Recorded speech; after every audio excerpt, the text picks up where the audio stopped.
Happy to join with you today in what will go down in history as the greatest demonstration for freedom in the history of our nation.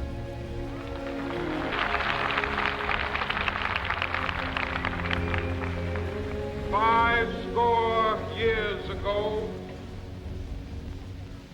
a great American in whose symbolic shadow we stand today signed the Emancipation Proclamation. This momentous decree came as a great beacon light of hope to millions of Negro slaves who had been seared in the flames of withering injustice. It came as a joyous daybreak to end the long night of their captivity. But 100 years later, the Negro still is not free. 100 years later, the life of the Negro is still sadly crippled by the manacles of segregation and the chains of discrimination. 100 years later, the Negro lives on a lonely island of poverty in the midst of a vast ocean of material prosperity. 100 years later, the Negro is still languished in the corners of American society, finds himself in exile in his own land. So we've come here today to dramatize a shameful condition. In a sense, we've come to our nation's capital to cash a check. When the architects of our republic wrote the magnificent words of the Constitution and the Declaration of Independence, they were signing a promissory note to which every American was to fall heir. This note was a promise that all men, yes, black men as well as white men, would be guaranteed the unalienable rights of life, liberty, and the pursuit of happiness. It is obvious today that America has defaulted on this promissory note insofar as her citizens, instead of honoring this sacred obligation, America has given the Negro people a bad check, a check which has come back marked insufficient funds.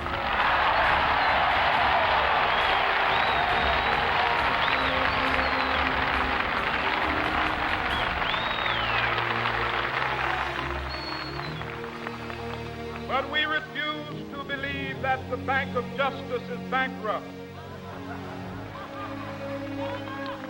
We refuse to believe that there are insufficient funds in the great vaults of opportunity of this nation. So we've come to cash this check, a check that will give us upon demand the riches of freedom and the security of justice.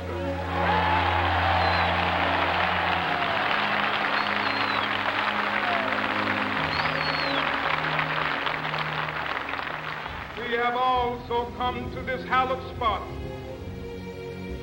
to remind America of the fierce urgency of now. This is no time to engage in the luxury of cooling off or to take the tranquilizing drug of gradualism.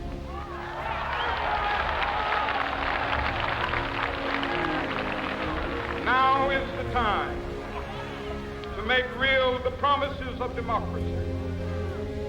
Now is the time to rise from the dark and desolate valley of segregation to the sunlit path of racial justice. Now is the time to lift our nation from the quicksands of racial injustice to the solid rock of brotherhood. Now is the time to make justice a reality for all of God's children. It would be fatal for the nation to overlook the urgency of the moment. This sweltering summit of the Negro's legitimate discontent will not pass until there is an invigorating autumn of freedom and equality. 1963 is not an end, but a beginning. Those who hope that the Negro needed to blow off steam and will now be content will have a rude awakening if the nation returns to business as usual.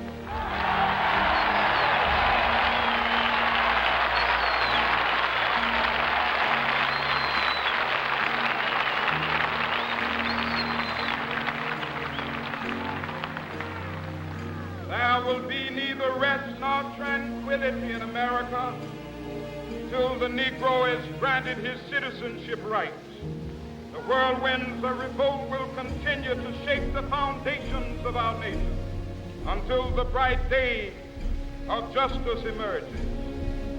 But that is something that I must say to my people who stand on the warm threshold which leads into the palace of justice. In the process of gaining our rightful place, we must not be guilty of wrongful deeds. Let us not seek to satisfy our thirst for freedom by drinking from the cup of bitterness and hatred.